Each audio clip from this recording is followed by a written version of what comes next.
for putting this on. This is a really, really cool event. Danny, Matthew, Zach, Lane, if he's still here, I mean, what a cool thing to make football come to life in the area again. I know when I was a player in this area, there was a lot of buzz around football and just having the games and the highlights and the news. It just creates a sense of, I don't know, professionalism, hype around what we're doing in the area. So you guys bringing this to life is a huge, huge deal. Also, all these coaches here, and you know, the common word is culture, culture, culture, and I think that really, really matters. What these coaches do for them, not just as football players, but what these coaches do right here in this room for these guys as young men, it's really important. Football is like one of the last frontiers we have to fight against things that go on in society, to establish what it looks like to be a young man of character, of discipline, of integrity. So I think football itself matters. So I really appreciate what you guys are doing with this. A little bit about us. We're a program that in 2019 had 39 total players in the program, and we were 2-8. We were a bad football team. That's 39 JV and varsity total.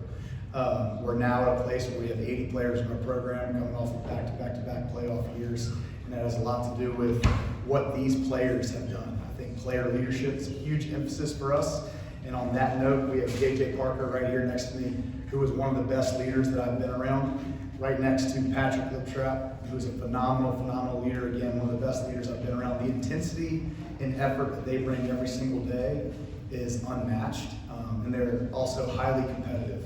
The other day, we're doing agility work and speed work in the gym, and I thought they were about to punch each other in the face and tell us they wanted to win and lose, make sure they're winning at those little competitions. But and then next to them is Daniel Shealy. A couple years ago, when I was coaching the offense, we had our defensive coordinator. He had to go get another job to provide for his family. As we know, this doesn't make a ton of money coaching high school football. He was a phenomenal defensive coordinator. His name's Tyler Snow, played at JMU. So I had to take over the defense after him, and we entered Shealy as our offensive coordinator. He played at JMU, won a national championship at JMU, coached at JMU. Phenomenal offensive mind. If you played us, you know that you're going to have to be prepped for a lot of different formations, a lot of different pre-snap movement. You're going to need to buckle up mentally. So that has a lot to do with Shealy. He keeps us in games that otherwise we would not have been in. So these are really phenomenal people up here. This one's for the two players here, JJ, Patrick. Where do you guys feel like you've grown the most as players, leaders, people, since you first stepped foot on campus at Hanover compared to now as leaders of this team? For me personally, I would say that's my freshman year. I definitely didn't take it serious as I should. Sophomore year did the same. Kind of just like gagging around. And I feel like in my sophomore year, I was looking at varsity and I was like, I'm better than the guys that are on varsity right now. And that really for me was just like a turning point for me. And to really turn the team into something more than football and like better fathers, better husbands, that's what we always preach. So like I feel like when you look for that and you're like, we need to be set for the future. That's what like has changed our mindset on how we look at it more selflessly. I've got a lot closer. Like, I've gotten better as a leader. Just looking at my freshman year to now, like you can ask the coach, you look good, Sam. Like I'm totally different. Kind of like JJ, I didn't take it too serious at first, but now I'm like totally in and been really good as a leader. JJ, real quickly to that, these two also are leaders in their faith on our team too.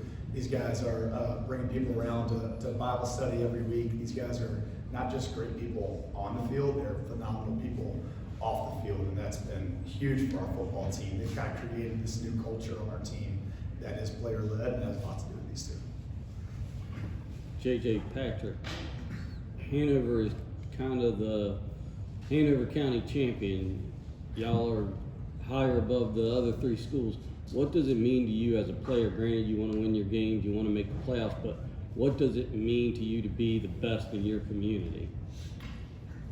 To being the best in our community, it always means something more than like just helping out in the community, making everyone else better in the community, not just like beating the teams in the community. I feel like just looking for a better community within our side and others too is more than just like beating these teams.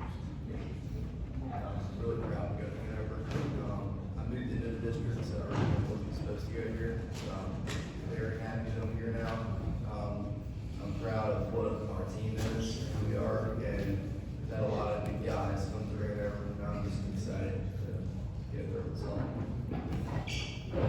Coach, you talked about the growth from where you were to where you are now. Can you expand upon a little bit more what the key to growing your program to where it is today? Yeah, I've told these guys this story a lot, but I think it speaks to a bigger picture of maybe our society. But when I applied for the head coaching job, someone told me, don't raise the standards for these kids, you're going to lose them. I thought, what a pathetic statement to say about our young men in this community, that they can't handle higher standards, that they can't be challenged. And our young men actually crave being challenged.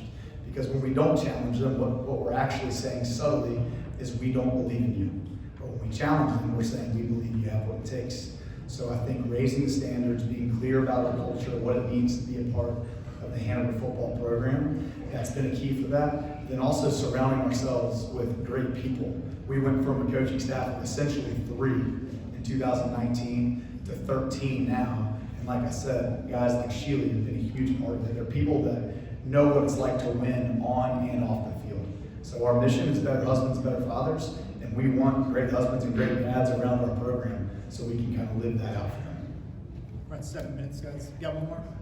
Patrick and JJ, real quick, y'all have a coach who's played at the college level, played at the highest level quite recently. What does it do for y'all as a program and as individuals to be able to connect with someone, you know, who's been where y'all want to go, and can impart some of those experiences from his own playing career to y'all?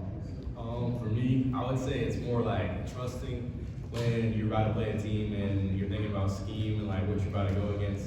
And you have him telling you and him too, both playing college ball, so like it's more trustworthy, like you believe it more and you take it more into consideration and take it to the game. I'm just know that Coach Sam, Coach Sheely, and the Alex, their backs. I know that whatever they come up with game plan wise, like that'll work. I just totally wait for them.